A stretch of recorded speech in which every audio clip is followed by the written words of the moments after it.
চোখ খুলে থাকলে সবকিছু দেখা যায়, কোন ধর্মটা কাজ, কোন দলটা কাজ করছে, আর কোন দলটা ধর্মকে এগিয়ে রাখছে। যারা কাজ করে তার ধর্মকে এগিয়ে রাখে না, তার ধর্মটাকে মনে রাখে আর মানুষকে এগিয়ে রাখে। আমাদের দলটা মানুষকে এগিয়ে রেখেছে, ধর্মটাকে মনে রেখেছে, মনের ভিতরে রেখেছে। হাওড়ার মানুষকে আমি রাজনীতি বোঝানোর আমার ক্ষমতা নেই, আপনারা আমার চেয়ে অনেক বেশি রাজনীতি বোঝেন। কিন্তু আর একবার অনুরোধ করছি, যদি আপনাদের মনে হয় আমাদের দল, আমাদের প্রার্থী, আমাদের হাওড়ার সমস্ত নেতা কর্মীরা আপনাদের পাশে থেকেছে, তাহলে একটাও ভোট বাইরে নয়, সবকটা ভোট উন্নয়নের জন্য, সবকটা ভোট স্কুলের জন্য, সবকটা ভোট যারা হসপিটাল হয়েছে তার জন্য, সবকটা ভোট। আমি কিন্তু আপনাদের ভোট চাইতে আসিনি, এটা আপনাদের গণতান্ত্রিক অধিকার, আপনারা যাকে ইচ্ছা ভোট দিতে পারেন। কিন্তু হ্যাঁ, একটা জিনিস অনুরোধ করব, যেই দল যেই প্রার্থী আপনাদের সঙ্গে থেকেছে, আপনাদের কাজ করেছে, আপনাদের সুখে দুঃখে আপদে বিপদে সব সময় আপনাদের পাশে থেকেছে, সেই দল সেই মানুষটা অন্তত জেতা উচিত। আমার সঙ্গে প্রসন্নদার অত্যন্ত ভালো সম্পর্ক, মানে, কিন্তু এটা তার মানে নয় যে আমি প্রসন্নদাকে বলবো না আপনারা ভোটটা দেবেন। কিন্তু আমি অন্তত যে দেশকে রিপ্রেজেন্ট করেছে এবং বাংলার রক্তে আমরা বলি না ফুটবল আছে, সেই ফুটবলটাকে রিপ্রেজেন্ট করেছে। তবে একটু পরে দিচ্ছি তোমাকে, শেষ কথা তুমি এখানে চলে শুনে নেবো আমি না। যেই লোকটা আমাদের দেশকে রিপ্রেজেন্ট করেছে, ফুটবলকে রিপ্রেজেন্ট করেছে, সেই মানুষটা এখানকার ক্যান্ডিডেট আরেকবার। কিন্তু তার মানে এটা নাকি আমি আপনাদেরকে বলবো আপনারা ভোট করবেন, না না, এটা আপনাদের গণতান্ত্রিক অধিকার। কিন্তু হ্যাঁ, যেটা একটু আগে বললাম, ভোটটা দেওয়ার আগে একটু ভাববেন আপনারা কাকে ভোটটা দিচ্ছেন। আজকের রাজনীতি একদমই অন্যরকম হয়ে গেছে বাবু, আজকের রাজনীতি একদমই অন্যরকম হয়ে গেছে। যারা যেখানে উপস্থিত আছেন, অন্তত আমরা সবাই এইটুকু জানি যে আজকে রাজনীতি উন্নয়ন নিয়ে নয়, কে কতটা কাজ করছে সেটা নিয়ে নয়, আজকে রাজনীতি পুরোপুরি ধর্ম নিয়ে হয়ে গেছে। আজকে রাজনীতি হচ্ছে কে হিন্দু কে মুসলমান, আজকে রাজনীতি হচ্ছে আমরা মন্দির করেছি আমাদেরকে ভোটটা দিন, আজকে রাজনীতি হচ্ছে আমরা মসজিদ। না না না না না, কিন্তু বিশ্বাস করুন এই নির্বাচনটা এটার জন্য নয়। যে কোনো ইলেকশন আমাদের দেশে, সে লোকসভা হোক, বিধানসভা হোক, পঞ্চায়েত হোক, কর্পোরেশন হোক বা মিউনিসিপ্যালিটি, একই জিনিস। আর যে কোনো ছোট নির্বাচন, বা আজকাল তো কোঅপারেটিভ সোসাইটির মধ্যেও নির্বাচন হয়, মানে আমার আরবানা বা সাউথ সিটি যে থাকে ওইখানেও নির্বাচন হয়। সেইখানেও গিয়ে আমার কমপ্লেক্সের মধ্যে মন্দির হবে বা মসজিদ হবে তার জন্য হয় না কিন্তু নির্বাচন। তাও সামনে লোকের একটু বসতে হবে, জায়গা আছে? জায়গা নেই? এক্ষুনি চিৎকার করবো, বসুন বসুন, জায়গা তাহলে বসবো না প্লিজ প্লিজ প্লিজ প্লিজ।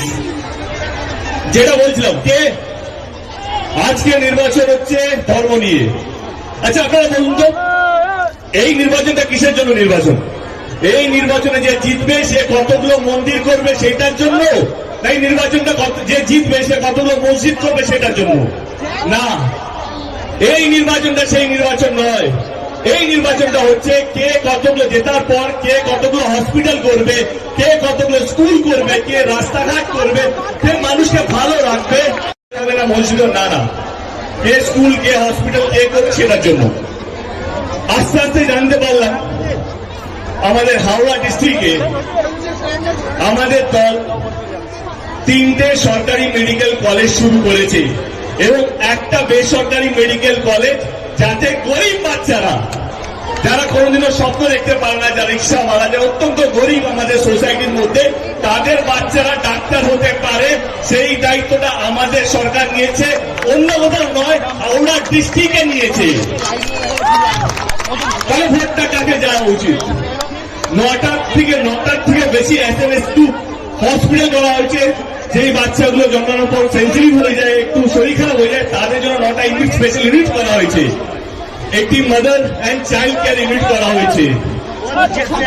আর গ্রামীণ হাসপাতালগুলো গত 13 বছরে আস্তে আস্তে আস্তে যে কতগুলো হসপিটাল করবে, কতগুলো স্কুল করবে। এবার চলে আসে স্কুলের কথায়। হাওড়ায় প্রথম, আমাদের রাজ্যে হাওড়া একমাত্র ডিস্ট্রিক্ট যেখানে প্রথম হিন্দি বিশ্ববিদ্যালয় হয়েছে, প্রথম। অন্য কোনো ডিস্ট্রিক্টে নেই, হাওড়াতে আছে আমাদের প্রথম হিন্দি বিশ্ববিদ্যালয়। স্কুল, একটা নতুন প্রাইমারি স্কুল তৈরি করা হয়েছে আমাদের ডিস্ট্রিক্টে, এবং junior high school, senior high school থেকে আরম্ভ করে যেগুলো মরামত দরকার ছিল, গত 13 বছরে এক একটা করে মানুষ, আমাদের সরকার সেই স্কুলগুলোকে ভালো করার চেষ্টা করেছে, যাতে গরিব মানুষরা ভালো শিক্ষা পায়, যাতে গরিব মানুষের বাচ্চারা যেন বড় বড় স্বপ্ন দেখতে পারে। সেই স্বপ্নগুলো সত্যিকার জন্য মেডিকেল কলেজ আছে, এবং ছোট থেকে ভালো পড়াশোনা করার জন্য যে স্কুলগুলো দরকার আপনাদের ডিস্ট্রিক্টে, আপনাদের গ্রামে, আপনাদের অঞ্চলে, সেগুলো রাজ্য সরকার করেছে। শুধু এখানেই থামেনি না, সবুজ সাথী নতুন প্রকল্প নিয়ে এসছে, যেখানে এই গরমে পায়ে হেঁটে স্কুলে যাতে না যেতে হয়, তার জন্য সাইকেল দেওয়া হচ্ছে প্রত্যেকটা স্টুডেন্টকে। এইখানেও থামেনি আমাদের সরকার, কন্যাশ্রীর মতন প্রকল্প নিয়ে এসছে। আমাদের সরকার আসার আগে মেয়েদের 18 বছর আগে বিয়ে হয়ে যেত, দিদি সেটা পড়াশুনো করবে, যতটা পারবে, যতদিন চাইবে তারা পড়াশুনো করবে। তার জন্য কন্যাশ্রীর মতন প্রকল্প নিয়ে আসা হয়েছে, যাতে প্রত্যেকটা মেয়ে নিজের স্বপ্ন পূরণ করতে পারে। আজকে অনলাইনের যুগ, সবাই মোবাইলে পড়াশোনা করছে, সবাই ট্যাবলেটে পড়াশোনা করছে, কিন্তু গরিব বাচ্চারা, আজকে আমি বিশ্বাস করি অনেকের হাতে স্মার্টফোন আছে, সবাই সেলফি তুলছে, কেউ ভিডিও তুলছে, কেউ ছবি তোলার জন্য উত্তাস্ত হয়ে আছে। কিন্তু বিশ্বাস করুন, এখনো অনেক পরিবার আছে যার হাতে স্মার্টফোন নেই, যারা হাতে, অনেক পরিবার আছে যাদের কাছে মোবাইল নেই। কিন্তু করোনার মতন সময় সবকিছু অনলাইন হয়ে গেল, পড়াশোনা অনলাইন হয়ে গেল, কিন্তু স্মার্টফোন নেই, তো পড়াশোনা করবে কি করে?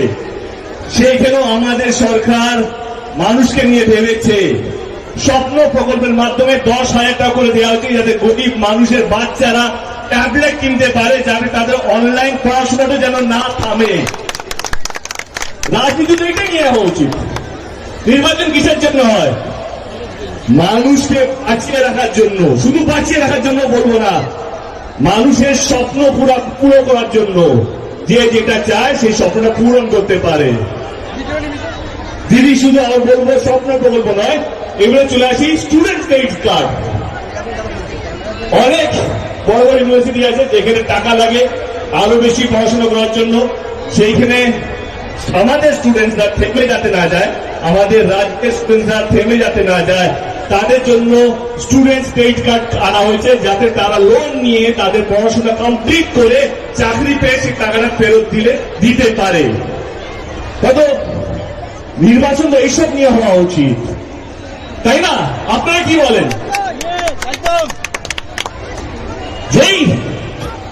যেই দল কোন কাজ করে না, বিশ্বাস করুন, যেই দল কোন কাজ, আপনারা জানেন দেশের চাকরি ব্যবস্থা কতটা ভালো কতটা খারাপ।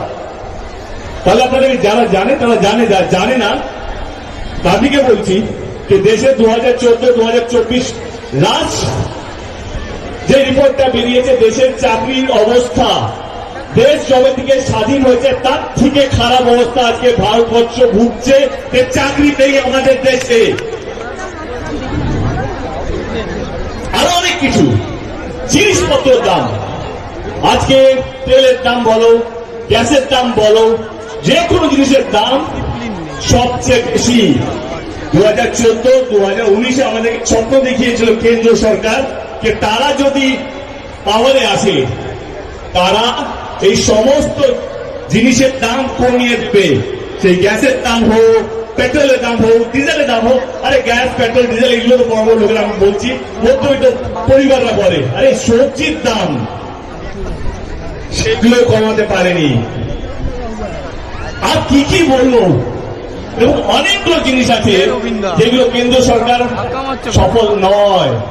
সেই জন্যই আজকে আমাদের ধর্মের নামটা সামনে রেখে দেওয়া হচ্ছে যে এই নামটা বলুন, এই জবটা আবরাম, আর কিছু লাগবে না। নাহলে ইলেকশনের দিন বলা হচ্ছে রামলালার নাম নিয়ে ভোটটা দেবেন।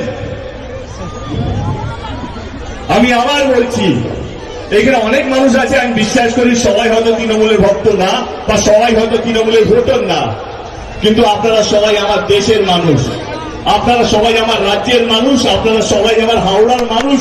আপনাদেরকে একটাই কথা বলবো, আবার বলবো, 100 বার বলবো, যদি ধর্মের হাতটা শক্ত হয় তাহলে দেশ পিছিয়ে যাবে। আবার আমরা ব্রিটিশ আমলে চলে যাব, যেখানে আমরা কোনো কথা বলতে পারবো না, কোনো অধিকার থাকবে না। যেই দল আপনাদেরকে ভালো রাখবে, যেই দল আপনাদেরকে এটা জিজ্ঞেস করবে না আপনারা হিন্দু না মুসলিম না অন্য কোনো, যেই দল আপনাদের স্বপ্নকে সম্মান করবে এবং আপনাকে বাঁচিয়ে রাখার যত রকম পারার চেষ্টা করবে, সেই দলেরই হাতটা শক্ত হওয়া উচিত। 2011 থেকে আমাদের দল তৃণমূল কংগ্রেস রাজ্য সরকারে এসেছে আপনাদের ভালোবাসায়, আপনাদের আশীর্বাদে।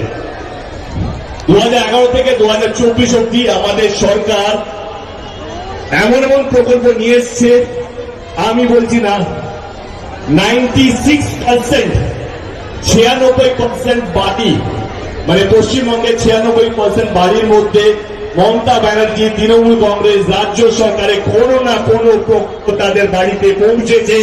এইটাই হচ্ছে আমাদের তৃণমূল কংগ্রেস, এইটাই হচ্ছে আমাদের মমতা ব্যানার্জি। আমি আবার বলছি, এখানে হয়তো সবাই তৃণমূল নয়, এইখানে কিছুটা দলের প্রতি, কিছুটা আমার প্রতি, কিন্তু অনেকেই ভোটার তো। আবার বলবো, যদি আপনাদের মনে হয় যে আমাদের দল এবং এমন একজন দক্ষ প্রার্থী যে আমাদের দেশকে রিপ্রেজেন্ট করেছে, প্রসূনদা সামনে এসো, যে আমাদের মান সম্মান পৃথিবী জুড়ে নিয়ে গেছে, বাঙালি হিসেবে আমরা গর্ব করি, তার মধ্যে ডেফিনেটলি একটা নাম প্রসূনদা। আবার বলছি, যদি আপনাদের মনে হয় কি আমাদের দল সত্যি গরিব মানুষকে নিয়ে, সমস্ত মানুষকে নিয়ে, হিন্দু হোক, মুসলিম হোক, শিখ হোক, ইসাই হোক, যে কোনো ধর্ম হোক, আপনাদের জন্য কাজ করতে পেরেছি, তাহলে একটা ভোটও বাইরে যাতে না যায়, সব কটা ভোট যেন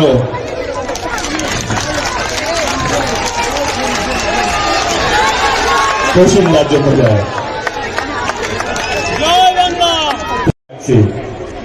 যারা